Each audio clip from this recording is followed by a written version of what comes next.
This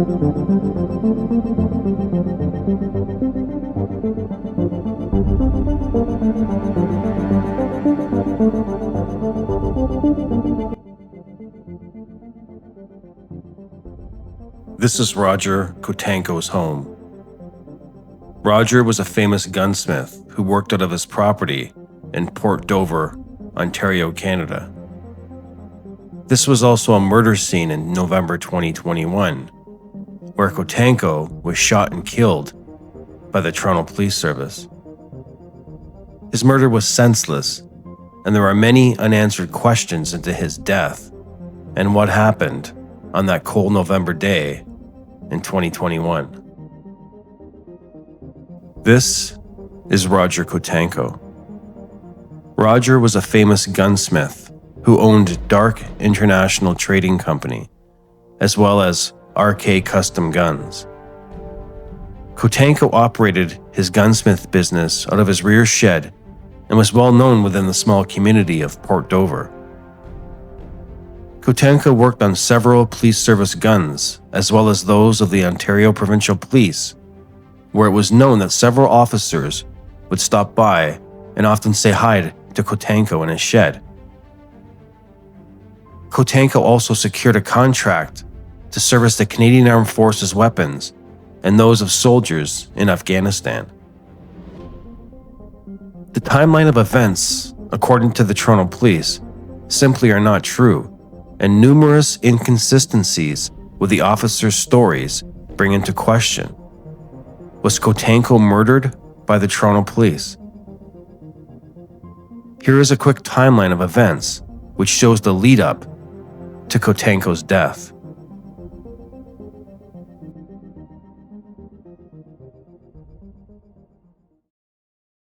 This is what we know so far. Kotanko ordered 25 model 1911 handguns from China, where Kotanko would customize them for his customers. A male, who we will call John Doe at this time, contacted Kotanko to order 2 of the guns, one for himself and the other for his son. Now, during this time, COVID was in full swing and government offices were working on very limited staff. So after building the handguns for his client, Kotanko registered the guns through the RCMP gun registry office. After Kotanko sells his firearms, he has nothing else to do with what happens after the sale. In August and October of 2021, several males were caught with handguns used in the commission of offenses, one being a homicide. The serial numbers had been etched off both handguns, but the police were able to recover both serial numbers. Those guns were then traced back to Kotanko, the same ones that he made and sold to the mystery man and his son. Investigation revealed that the man's son took both handguns and sold them on the street, which were then used to commit these crimes. Now, the Toronto Police were dead set on nailing Kotanko, as they believed he was an arms dealer and selling guns to gangs. But little did they know that Kotanko did everything within the law and that the paperwork had been filed, leading the Toronto Police to shoot and kill Kotanko. I was lucky enough to meet and interview Kotanko's brother, Jeff. We spoke for hours about his brother's death, in which he revealed never-seen-before footage, as well as details that proves the Toronto Police murdered his brother Kotanko. Jeff took me around the area and inside Kotanko's workshop where he was murdered.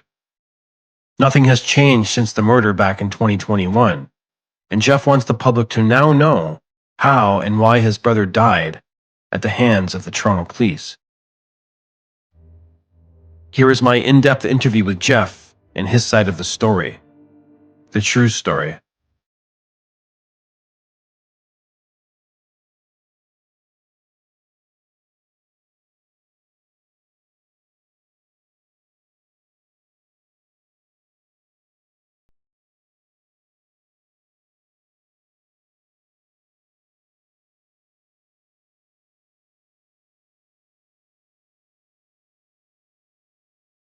Hi, my name is Jeff Kotanko, brother to Roger Kotenko.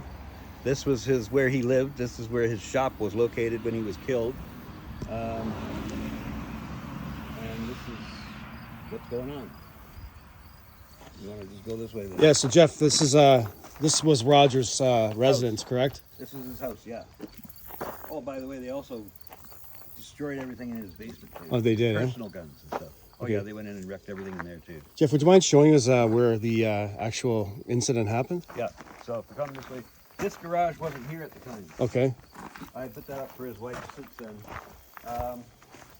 So they came across the front yard with their basically in SWAT attire. All right. Okay, go ahead. So they came across when it happened. They came across the front lawn.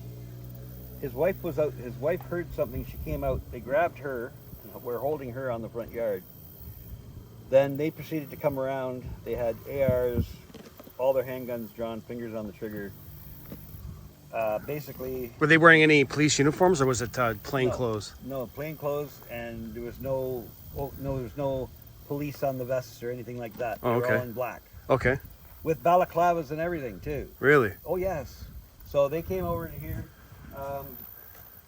I watched from the video from the neighbor across the way. The one cop was here, against there, and then all of a sudden, magically, all of his video equipment died.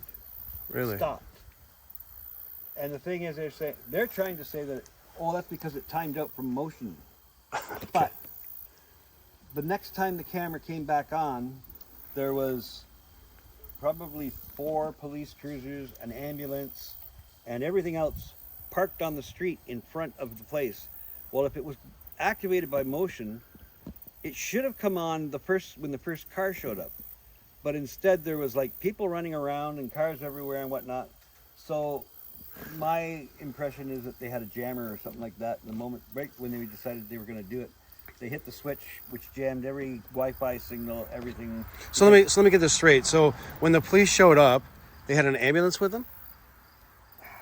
Because that's what I heard. They had an ambulance with them. That's the big debatable thing, because there was 2 ambulances here, but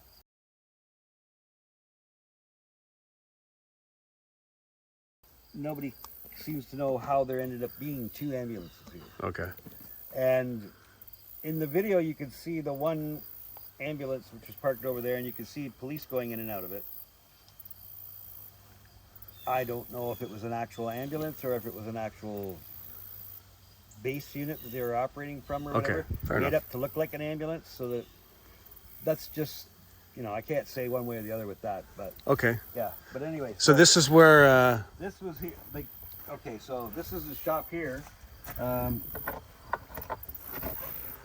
Now, I found out from the customer that was with him at the time that he was shot that this door was open. Normally it would always be closed, but because he had his heater running and got it warm in there, they needed to cool it off a bit, so apparently the door was open. Okay. So they were in here.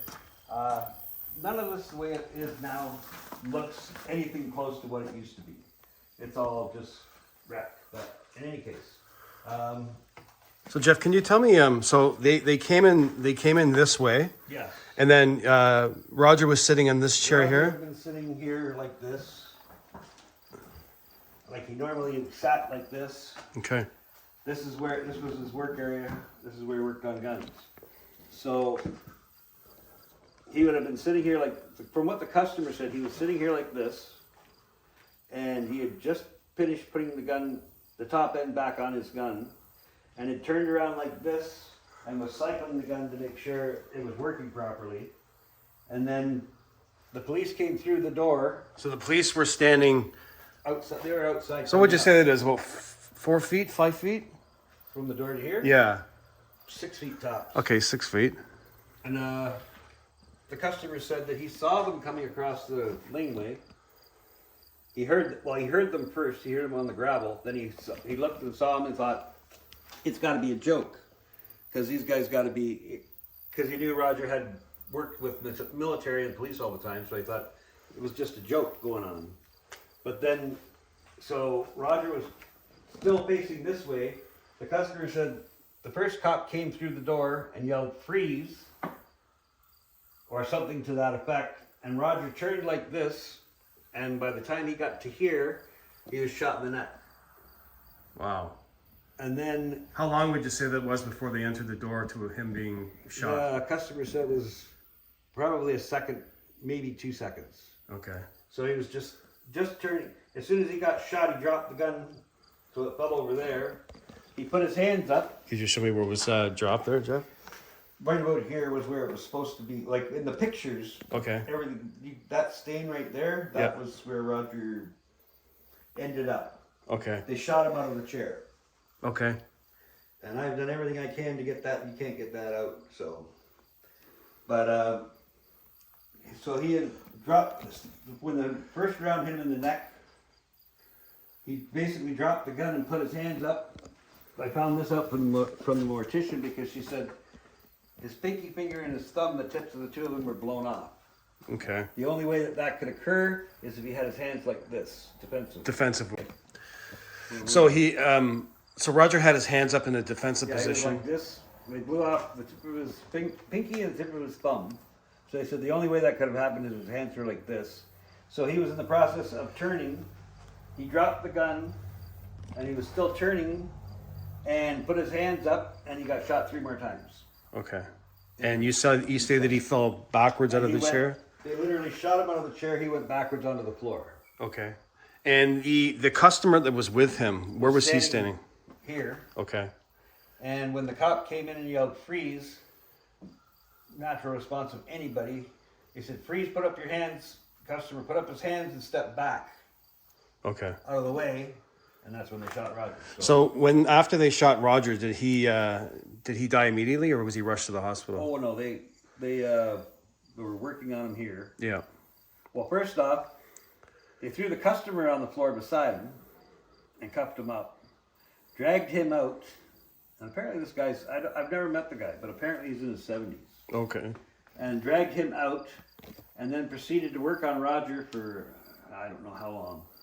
And then the ambulance showed up. They took him. He died. I don't know whether he died in the ambulance or at the hospital. Okay. When I showed up here, I got a call from his wife saying, "There's many men here with guns, with Roger, blah, blah, blah." So I automatically thought somebody was trying to rob the place. Right. So I grabbed my shit and I came over here. When I showed up, there's cops everywhere. I hopped out of my car. I started to come over and they said, "You can't go there." I said, "Yeah, I can. That's my brother's house." And they're like, "Well, no. They said, "Well, that's your brother?" I said, "Who's your brother?" I said, "Roger Kotanko." They said, "Oh, you should go to the hospital." I said, "What do you mean?" He said, "Well, he's getting put in that ambulance right there. You should go to the hospital right now." Okay. I said, "Well, where's his wife?" And they said, "Over there." And I looked at him. His wife was over on the yard. And I'm like, "Why are they not taking her to the hospital with him?" And they're like, "Well, no, they're just doing him right now." I'm like, they said, "But you should get to the hospital now." I said, "Well, is he shot?" They said, "Yeah." I said, "He's terminal?" And they're like, "Well, you should get, if you got anybody that needs to be there, you should go." So I had to run back to Port Dover to grab my mother. And then my mother and I went to the hospital. We got there. We were there for 20 minutes. And then the guy came out and said, "Well, we've done everything we can. And your brother is deceased." I said, "Okay, so he was shot." They said, "Yeah." I said, "Was he shot with a large caliber or small caliber?" And they're like, "What?" I said, "Well, was he shot with like a shotgun or was he shot with like handguns or what?" And they're like, "Oh, well," and then I'm talking to the doctor, and the doctor says, "Well, I think they were smaller bullets. I don't know." I said, "Well, okay, so was there powder burns?" And the doctor's looking at me like, "What?" And I'm like, I'm trying to get an estimate as to how close they were when they shot him. Because you're a gunsmith too. Yeah, well, I'm not a gunsmith, but I've worked with my brother for Right. years and years. And I was just trying to get a determination as to how close they were when this occurred. He says, "Well, I couldn't tell you that." He said, "We don't have his clothes and stuff. They've all been taken by SIU." Okay, fine. So then I left there, took my mother home, and I came back here because my name was on the business license. I was now responsible for this, and this shop was full of guns. When I showed up, the SIU happily met me in the laneway and told me to get lost. Did you identify who you were? And Oh, I said, and I pulled up. They said, "You can't be here." I said, "Well, yeah, I can because my name's Jeff Kotanko. Is my I'm Jeff Kotanko. Roger's my brother." So I said to them, "Look, my name's Jeff Kotanko. Roger's my brother. If you check your records, my name is on the business license. I need to be here because I'm now responsible for all the guns in here." And they proceed to say, "No, you're not. We're here. This is now a crime scene. We have control of it. All the guns are under our care now." I said, "No, wrong. No, I got to be here. I have to see what's going on." And they proceeded to say that if I didn't leave, I was going to be charged with obstructing justice and I was going to jail. Okay. So I went, How many SIU officers do you think were here? Well, there was one real idiot, and then there was probably 3 or 4 other ones. And then the officers that came and killed your brother, how many were? I think there was 6. Okay. They weren't SIU. They were Guns and Gangs Task Force out of Toronto. Okay. And you're saying, sorry, Jeff, you're saying that on the front of their vest there was no police emblem? Well, for what the customer said, no. Okay. There was no. All they were was dressed in black Okay. with balaclavas and the whole bit, so you couldn't tell who they were. And do they have No. all handguns or all like assault there's rifles? handguns, and apparently I didn't see because I wasn't here, but apparently they had like ARs, handguns. Everybody had their guns out. Okay. Which now, to digress, they were supposedly had a search warrant, a soft serve search warrant, which means you walk up to the door, knock on the door and say, "Hi, we have a search warrant to search your property. Here's the search warrant. You have to let us see what's going on." That's what they had. They said they had. Well, for them to come across the front lawn in SWAT gear with their guns drawn, fingers on the trigger, that's not a soft serve warrant. No. That's like trying to raid Hell's Angels. That's not, So, and I didn't get to see the search warrant. I asked several times, and I got the runaround. One guy said, "Well," the SIU guy said, "Well, the OPP have it." I talked to the OPP, and they said, "We don't have it." They said, "Toronto Police Services would have had it." Well, you couldn't talk to any Toronto Police Services officer. They were all mysteriously gone. Right. And I was talking to the OPP, some of which I knew, and they're like, "We don't have it." I said, "Well, they're saying you do." And they said, "No, we don't got it." I said, "Well, then who has it?" He says, "Talk to the SIU guy." Talk to the SIU guy. He says, "No, we don't got it. The OPP's got it." So I just kept getting the runaround. We didn't get a copy of the search warrant for, I think it was something like 4 weeks or 6 Really? weeks before they finally produced a copy of it. I know we were talking before, Jeff, about the actual firearm your brother had that day. Can you explain to me that it was a working order No. firearm? Okay. The customer had brought it in because it wasn't working. Okay. So at the time that they came through the door, yes, he had the gun in his hand. He had just put the top end back on it. He was checking to make sure that it was going to cycle correctly. Can you show me how he did that? Well, it would have been, to cycle a 1911, you grab it top end and go like this to make sure it's working. But was he doing it on the other side? But he was facing, the customer said he was turned towards there. So he had his back to the door. Right. He couldn't see or hear anything that was going on over there. And then the customer said that they came in, the cop stepped in the door and said, "Please put your hands up." And my brother's attitude would have been, "This has got to be some kind of a joke." Right. So he started to turn, and as soon as he got to here, he got shot in the neck. At which point he dropped the gun and put his hands up, and then the guy shot him 3 more times. Well, and the customer said that the look on Roger's face was like total shock, like, what the? This can't be happening, because this is Canada. This doesn't happen in Canada. Well, I'm wrong. So can you take me back to the customer who actually purchased the firearms from Roger? The ones that were in question by the police. Right. So they were a father and son? Well, apparently this guy was trying to purchase 2 guns for him and his son. So he purchased 2 guns and he wanted to have the serial numbers to be close. Which we said, well, you can't have the same serial numbers. And he said, well, you know what I mean, I want them to be like almost the same. So because they were such specialized handgun,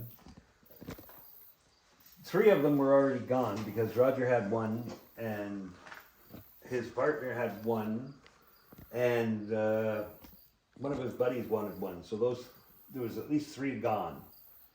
And then he had sold a bunch of them.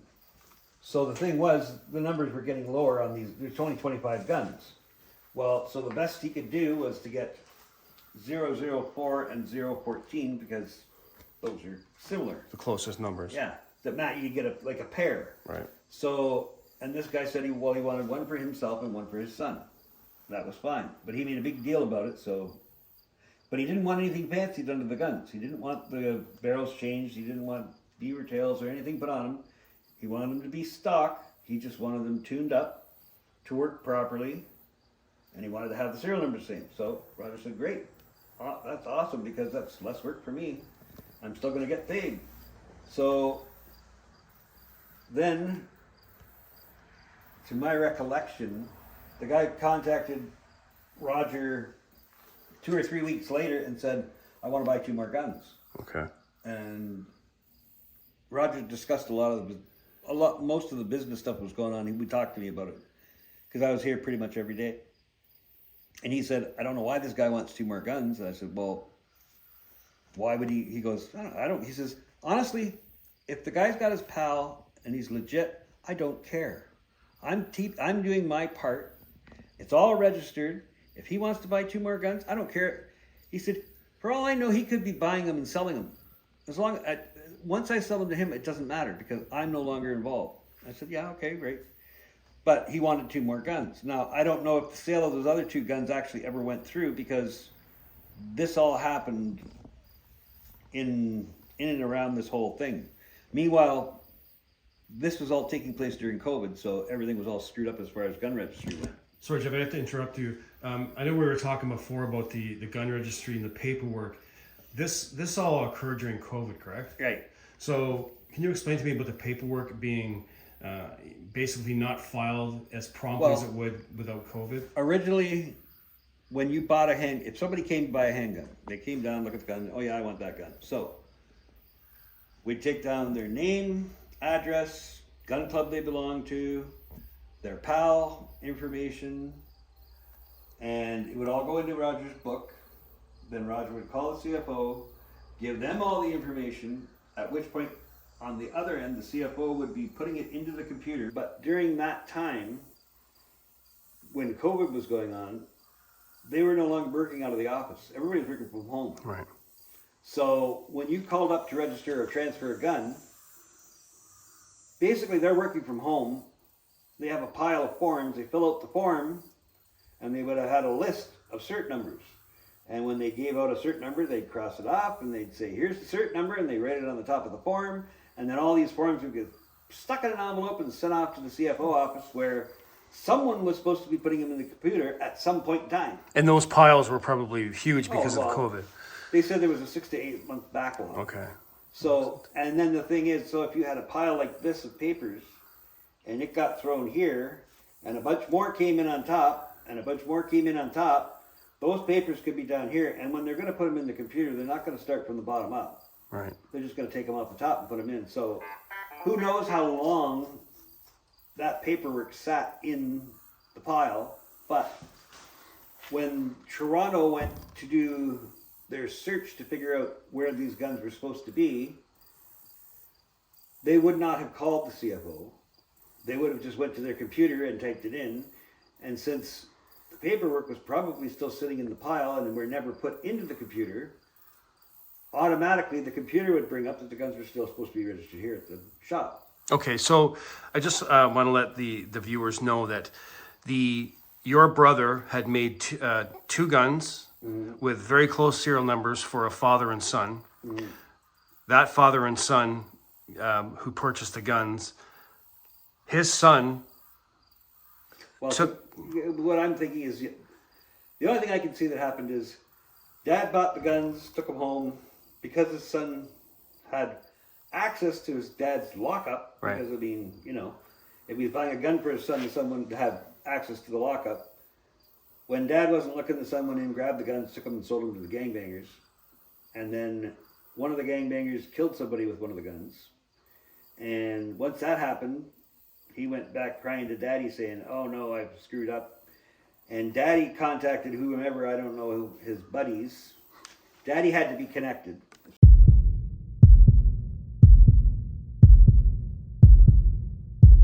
As far as I can tell. Okay.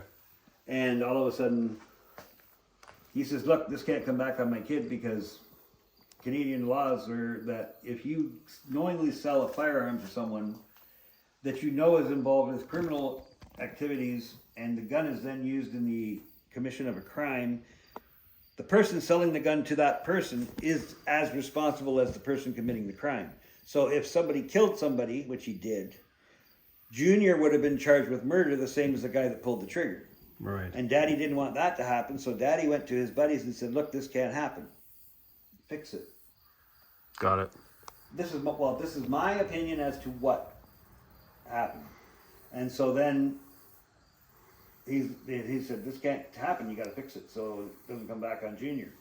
Well, now they come down here. The best way to make sure that it doesn't come back on Junior is if Roger can't say anything, because there was only 25 guns. Right. Roger would have known the customer's name. But if Roger's dead, he can't say the customer's name. Right. And because when they were through, they had kept every single record that had anything to do with transferring the guns, registering the guns, his logbook, his computers, cell phone, camera, everything was gone, still is gone.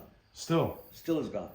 We have never got back, but his logbook is now, to my understanding, it's now in the possession of the OPP because the OPP were investigating Toronto. Okay. I don't know if you want to have that in there because that's an ongoing thing, but so we still haven't even got back the logbook.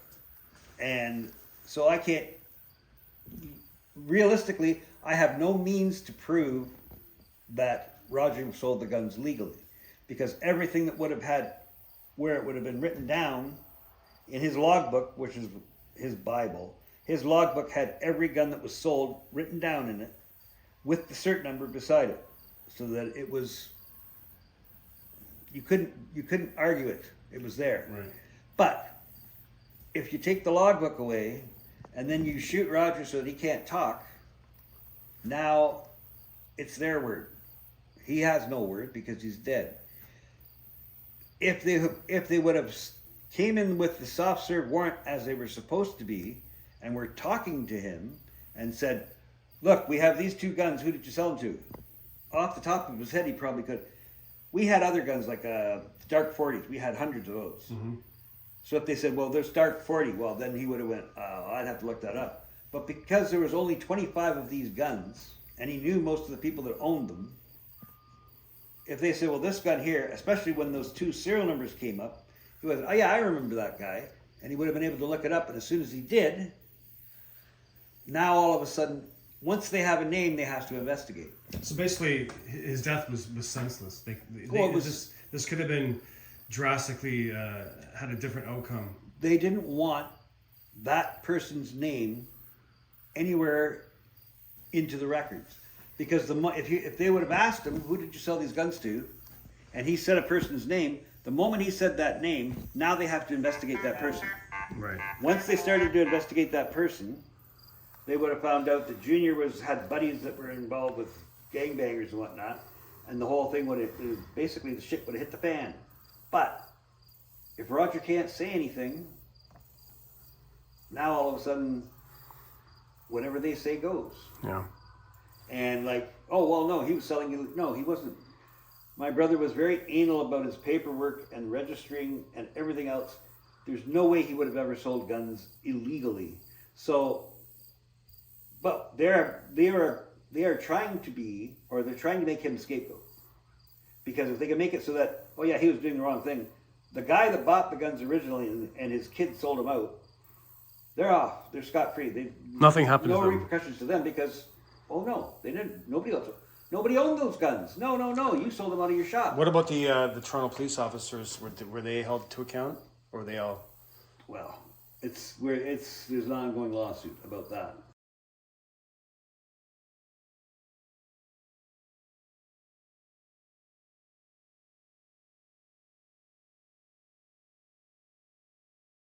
Okay.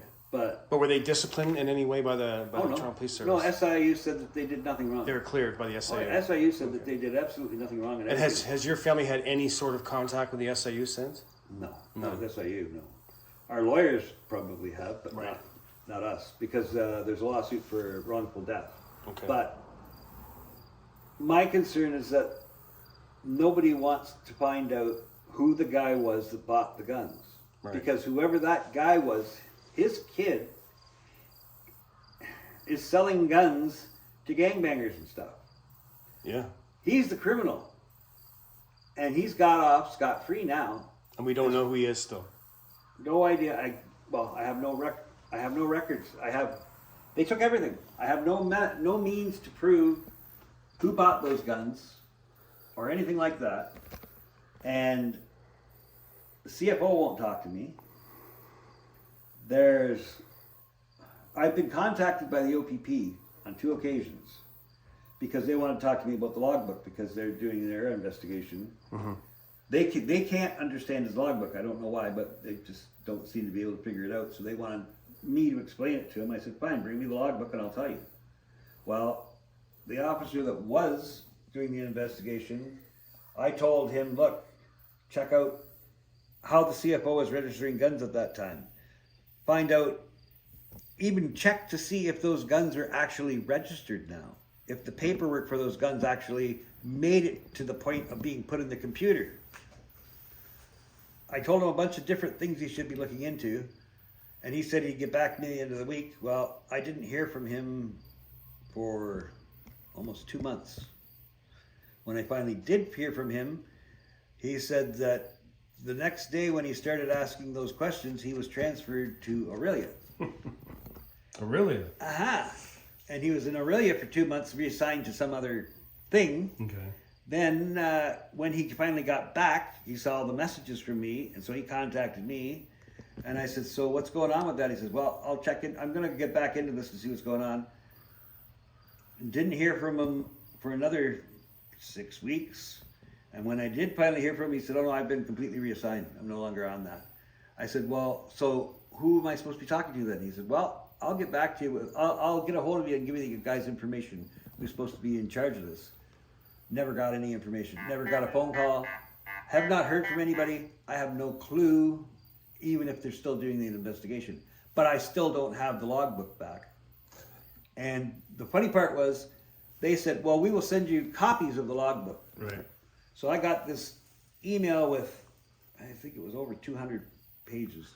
No, 300 pages of photocopies. So I started looking through these photocopies. Now you would think if someone was going to copy a book, you'd take the book, you'd have it like this, you photocopy this part, flip it over, photocopy this part, turn the page, flip it over. No. I had photocopies that were this way, upside down, sideways, half the page missing.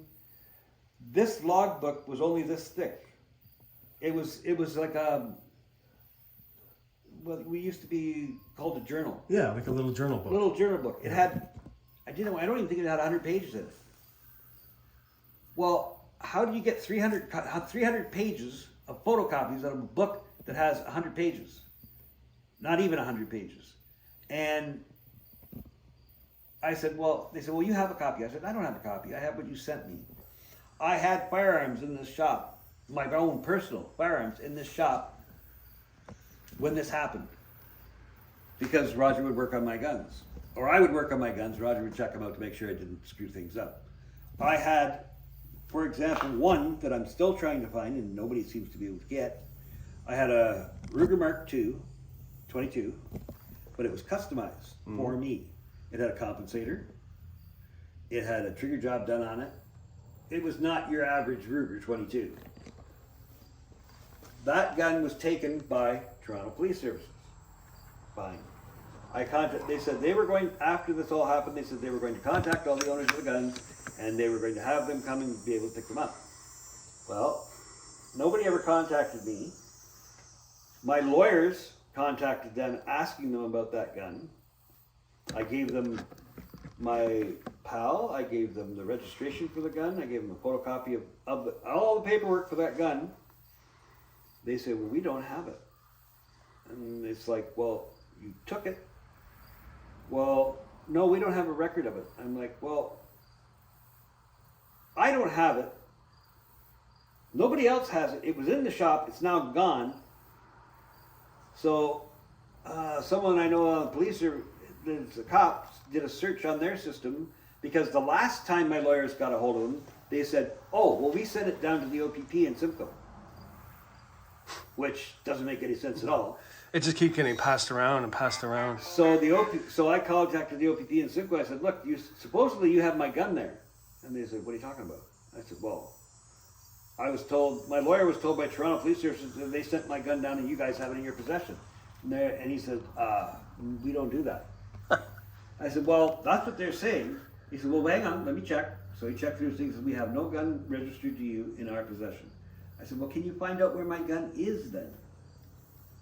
He said, well, hang on. So he did a search. He said, well, all that comes up on the computer is that it's in possession of Toronto Police Services. I said, okay, fine. That's what I wanted to know.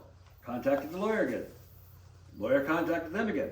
They said, well, no, we don't have it. And it's like, okay, so what am I supposed to do now? And they said, well, I don't know. I said, okay, fine, I'm going to report the gun stolen. And they're like, well, okay, yeah, you can do that. I said, well, the only thing I'm worried about is my gun is gone. They have it. They sell it to some guy on the street. It's used in a crime in the street in Toronto. All of a sudden, I'm going to have the cops showing up at my house saying that I was selling guns illegally. Exactly. And I'm going to get shot. Who knows? I know. We spoke before, Jeff, about when the numerous Toronto police officers came here to do the search warrant. Mm-hmm. Did they advise the OPP that they were doing a search warrant?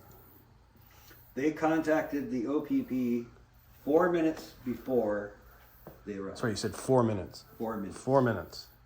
Now, to get from Simcoe to here, even in your fancy Maserati, go on full tilt, would probably take you 7 minutes, right?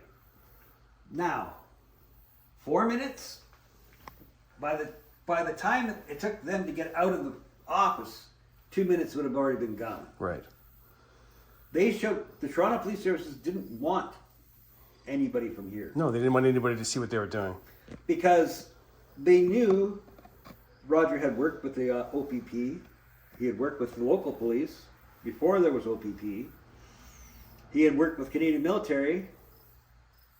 I mean, they knew Roger was well known in the area, and the OPP around here are pissed off about it because what they are basically insinuating is if they had contacted them, they would have told Roger. Right. So they're And then none of this would ever have happened if they would have made a phone call prior to coming. They would have just showed up and walked in and said, Roger, look, these guys got a search warrant. But they wouldn't do, they didn't want that. Well, in my opinion, what they wanted to do, it was an assassination. They didn't want Roger to be able to talk. Because the moment he could say anything, he could tell them who owned those guns. And they didn't want to know. They didn't want it to come out. Right. That's what I meant. As soon as it comes out, they have to investigate that person, regardless. And as soon as that happens, the shit hits the fan. So just so I'm clear again for my audience, the two people who basically started this entire thing, who started the ball rolling on this, have never been identified. No. And nobody knows who they are. Nope. Well, the police probably know who they are, but they don't want it to be released to the public. I don't even know if the police know who they are. Whoever managed to make everything disappear probably knows who they are. Okay. But, I mean, okay, Toronto Police Services and everything they did was wrong. The way that they did everything was wrong. My brother should have never been killed. He should have never been shot. if they would have been doing what they were supposed to be doing and serving the search warrant as they were supposed to be doing, first off, they would have contacted the local police, which was supposed to have at least one local police officer present with them when they served the warrant. They never did that. They were surveilling my brother for 2 days prior to this happening. There was cars parked up the street, people noticed. On the road just in front Yeah. of him. Yeah. Well, so the thing is, they're surveilling this. They have photographs of the day before. The day of, they could have very easily stopped my brother on the road on the way to Simcoe to get his wife, pulled him over on a road stop, and then just picked him up and said, "Look, we got a search warrant," and brought him back and did a search then. They could have done the search the moment he got back with his wife from grocery shopping. The moment he pulled in the laneway, they could have all just rushed in and said, "Okay, look, here we go, da da da." They didn't do that. They could have came in the moment they saw the customer arrive, but they didn't do that. That's what I was thinking too. They could have taken him down before they even came in. Well, to begin with, why did they wait for a customer to show up and be in the shop with Roger at the same time? Right. You're putting a civilian in harm's way when you could have done it prior. So they wanted somebody, well, my reasoning behind that was they waited for the customer to show up, and he was in the shop for about 5 minutes before they showed up. The only reason I can see behind that is if a customer's showing up with a gun to have work done on it, they wait 5 minutes. By the time they come through the door, Roger's going to have that gun in his hands working on it. So he's going to have a gun in his hands. Now they have justifiable cause, right? They can shoot him. He had a gun. Well, yeah, he's a gunsmith. He's working in his shop. He's got the customer's gun in his hand. That's logical. But like I was saying, they could have stopped him before the customer got here. They could have picked him up at any point in time, and none of this would have occurred. Right. But they wanted to make sure he was in here and he had a gun in his hand when they came through the door. That way, they were justified in shooting him. Did Roger die the same day he was shot? Yeah. He did, eh? Oh, yeah. Do you know how long after that he perished after he was shot? Probably within a half an hour. Oh, so it was quick then. Well, when they took him out, I didn't see him being wheeled out. When I showed up, the ambulance was just leaving. Mm-hmm. But they wheeled him out on the stretcher while a cop was holding his wife, and they wheeled him right past her. And she said that his mouth was moving and his hands he was still alive, and they held her there and would not allow her to go to him while while he was dying, basically. They would not allow her to go to him. They held her there and made her watch as they wheeled him over and put him in the ambulance. And then they didn't even take her to the hospital. They left her sitting on the front lawn, put him in the ambulance, took off. And it's like, well, when I showed up, I said, well, so where's Jessie? And they said, it's over there. I said, well, are you guys taking her to the hospital, or do I need to take her to the hospital? I said, no, don't worry about it. She'll go in the other ambulance. I said, okay, fine. So I went and got my mother and went to the hospital. Well, we're at the hospital waiting, and I get a phone call, and it's like, where are you guys? And I'm like, we're at the hospital. Where are you? Well, we're at the house. I said, well, why? What are you still doing there? You were supposed to be getting the ambulance coming here. Oh, no. They took us in the ambulance while you were here, and then the moment you left, they put us back out. And I said, so where are you now? They said, well, we're at the house still. We're trying to figure out what's going on. And I said, Jeez. oh, well, and then at that point, the doctor came out and said Roger was dead and everything.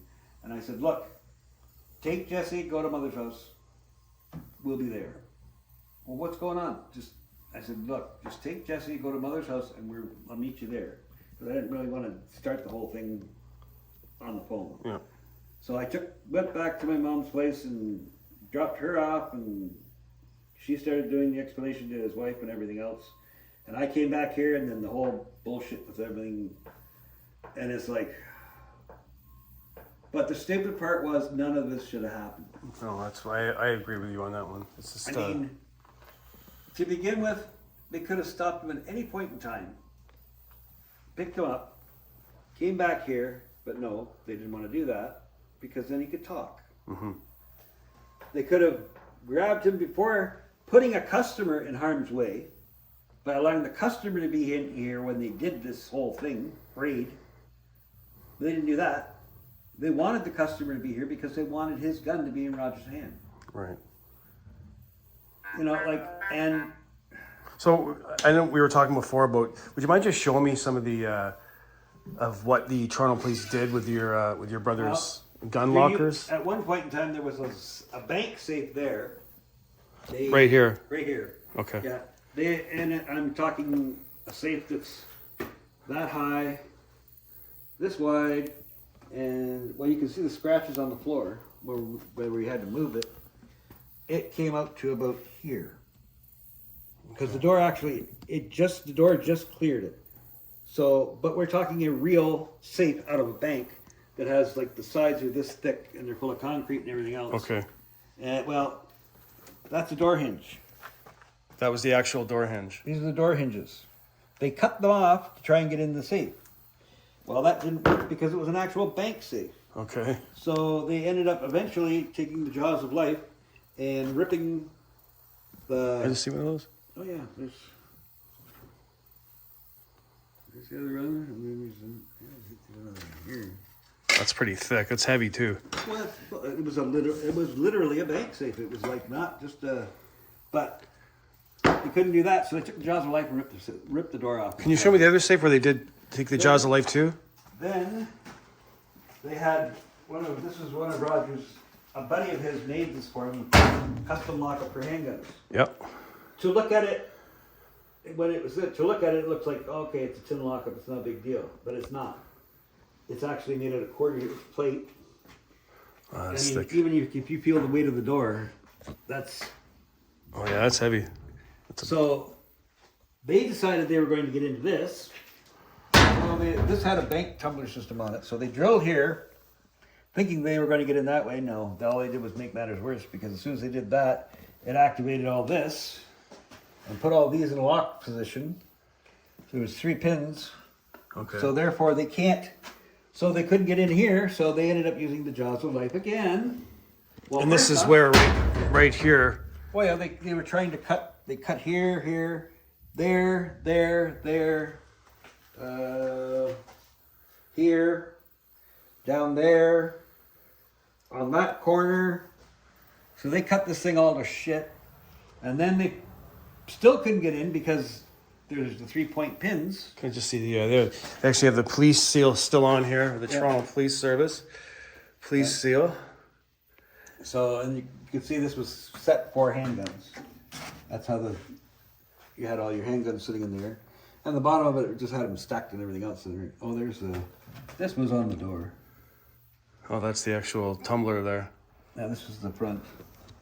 But, yeah. So, they couldn't get into that, so they ended up taking jaws of life, putting it in here, ripping it apart this way, which still didn't get them in because there's a pin at the top and a pin at the bottom. Yep. So then they had to put it in here, and actually this has been straightened out. This door, right across like this, was bent out. So, yeah, this lock up here was where his former business partner had all of his collections stored.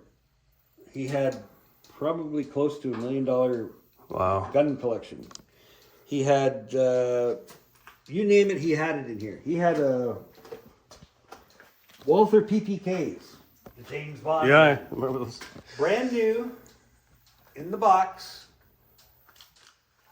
fired, factory fired. So when a PPK, they fire it, I think 10 rounds through it in the factory, and then that's it. He had 2 of those in the box, like in the case and everything. When I came back in here, when they turned the place back over to me, as I walked in, I looked, I just about slipped on something. I looked down. It was the cardboard box that the plastic box that the PPK is in on the floor, squashed. And then I looked and I found the actual case for the PPK on the chair, opened it up. There was still a mag in it, but the gun was gone. Okay. And from what I was told by someone that was driving by, because everybody was kind of keeping an eye on this, they said they drove by the one day and there was all the cops here, and they had like Rubbermaid containers on that cement pad there. Outside? Yeah. And basically there was just cops going back and forth, throwing guns into the Rubbermaid container. Okay. Now, we're talking close to $1 million gun collection, like guns that were in pristine condition, never fired, still in the original boxes and stuff. They're taking them out and throwing them in a Rubbermaid container and then throwing other guns on top of them. How long were the police here for? Or how long did they have this? 3 days. 3 days. I think it was 3 days. Wow. Before they let me get back in here. So, yeah. Just before we finish, Jeffrey, you were talking before about when your brother was shot, he went over to that side. In the photos you were saying about the SIU, you found the gun in several different places on the floor. Well, the crime scene photos are supposed, to my knowledge, Right. are supposed to be a representation of the scene at the time of the occurrence, so that they can work out what happened. Well, I looked through their photos, and in one photo, the handgun is over on this side of the chair. Whereabouts? Well, in one photo, the handgun's over here. Okay. I saw another photo, the handgun's right here. I saw another photo, the handgun's over here. Okay. There was a fan sitting, or his feet, he was sitting here with the electrical cord. One photo, the gun is under the cord. Another photo, it's on top of the cord. In one photo, it slides back. One photo slides forward. One photo, the hammer's cocked. So that gun was messed around with numerous times. It was moved everywhere. Whatever made it look better Okay. for their pictures. Because Interesting. they're trying to make it, yeah. So, yeah. They just, and like that was where when they shot him out of the chair, that's where he ended up. So, like, and I tried and tried and tried, and I couldn't get that out. If they would have contacted the Simcoe OPP, all they would have had to do was walk in. Would have been it. They would have just walked in and said, "Hi, Roger, we got a search warrant." And Roger would have said, "Sure, go ahead, knock yourself out." Right. But they didn't want to do that. They destroyed his inside in the house. They went in and destroyed his. He had the whole section of his basement for reloading, and he had his lockups and everything in there. Well, they went in and they just trashed that too. Did they put it back to where it was? They never put anything back. It just left. There was lockups laying on the ground, upside down. I mean, he had all kinds of brass and everything else down there for reloading and whatnot. They're dumped all over the floor. There's like, everything was a complete mess. His wife came back to just a total shit show. Yeah.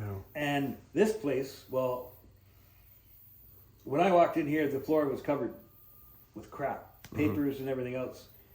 He had a box, those office file folder boxes, that had just the transfer papers in them. I mean, that thing was packed, weighed probably 40 pounds. It's gone. So everything that had anything to do with registrations or transfers disappeared. Now, I was told that the police confiscated $20,000 from your brother. Yeah. Was that day, or when they were here for the 3 or 4 days, they took that money? It was in the safe. It was in this safe in here? In the bank safe. Okay. And I knew it was in the bank safe because I was here the night before he was killed. Okay. And I watched him put the money in there. And it was more than 20,000. It was like, I think it was like 23,000 or $26,000. Actually, no, wrong. There was like $30,000 that he put in there because he had just sold a bunch of his partner's guns and he got 20 grand for that at the auction. So he's putting that in there. And then he had other money in there from another sale of 2 more of his ex-partner's guns. They were all in this envelope that he put in the one drawer inside the lockup. or inside the safe. And he had told me at that time, he said, if anything ever happened to me, all the important paperwork is in this safe. Okay, cool. Like will and all this other stuff. He said, everything's in here. Deed for the house and all that, blah, blah. I said, okay, cool. No problem. And besides that, see the bulletin board? There was also another bulletin board over there. And his favorite trick was he'd have customers come in to get a custom gun done. And people would give him a blank check. Okay. Or they'd give him a wad of cash. So he'd take a sticky note, write the person's name on the sticky note, stick it on the pile of money, and he would thumbtack it to the board. At any point in time, that bulletin board could have like $5,000 or $6,000 stuck on it. Wow. All of it was gone. And I know that there was at least $2,000 stuck to that board the night before. But that was gone. Really? And all the money in the safe was gone. Well, our lawyers went and said, look, when they finally gave us their breakdown of everything that they took. That's a joke. Because when they're supposed to log all the firearms and stuff that they took out of the shop. I got 5 different packets ranging from 3 pages to 17 pages. There is not a single serial number on any page. Not one. Really? There is no way to identify any. They listed guns, but they didn't list make, model, serial number like you're supposed to do. Of course you are, yeah. No. They had black gun, handgun, black shotgun. I mean, like the vaguest possible description you could give for a gun. No makes, no models, definitely no serial numbers. And then the even best part about it was, when I looked at it, I didn't notice it until one buddy pointed out to me. He goes, when did this happen? I said, November the 3rd. He goes, well, their inventory list says that they had all these guns on the 2nd. I said, what? I look at, sure enough, their inventory list says they confiscated all these guns on November the 2nd. He was shot on November the 3rd. Well, I don't really think he let them in here to take all the guns away before they shot him. Yeah, that's kind of weird. So, but the thing is, like, there is no serial numbers. There's no way to identify any gun. There's no record that clearly states what they took. They just totally destroyed this place. They didn't have to. All they would have had to do was say, look, we have a search warrant. You have to come over and open these lockups and da-da-da. And by law, and I know that, I would have come over and I would have opened it up and everything and let them go through it. But I would have been here. They didn't want me here. They didn't want me to see what was going on or what they were doing. Of course. And now, after the fact, they said that, oh, there are 6 handguns missing. And I'm like, what are you talking about? Like, this is when the CFO got involved. They said, well, there's 6 handguns that are missing. I said, what handguns are those? So they gave me a list. Well, it just so happens that every handgun on that list was like a Saturday Night Special tape. Pro hit. The little pro hits. Well, 6 guys, 6 guns missing. And the one that was missing was the one that he used to keep right here. And it was a cute little 22 revolver. Can you show me that again? Right under there. He used to keep a loaded gun there? Yes. It was Okay. a 22 revolver. Yeah. That took 22 long rifle. Okay. But I mean, this gun, you could go like this. You could put it on the, if you laid it here, you could go like this and it was gone. You wouldn't see it. Right, small one. That was tiny. But it worked. And he kept that there for if somebody tried to rob him or something like that. Well, that was one of the guns that they said was missing. Well, I know it was there because I saw it the night before. Interesting. So, but it disappeared. And you've never seen it since? No.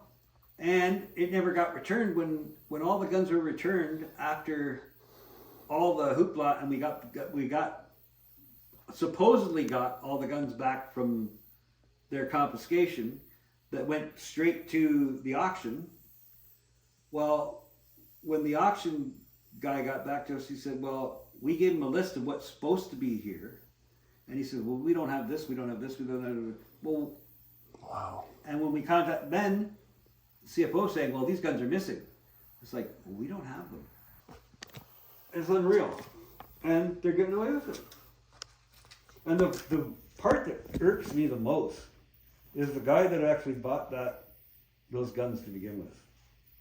Because I'm positive, it was his kid that sold them to the gangbangers. They covered it up. They killed Roger so that he couldn't say. Right? Yep. So they've made it so that I'll stay here for 1 second. Thanks. they've made it so that nobody knows who that guy is. It's perfect. It's the perfect setup for them. They've got it covered. Like, that guy's got away scot-free. You know, like, no repercussions. His kid's got well, if he can do it once, now his kid's not trying to find out who that guy was. And if they're not trying to figure out who he was, well, and he got away with it, what does that say? It's going to happen again. You know, like, who's to say his kid's not selling other guns out of the collection? Who knows? Nobody knows, right? But it's like, and I can't prove anything. That's what, they won't answer any questions. The CFO, well, see, that's the thing. You don't know if the CFO's involved. I don't know who Roger had customers.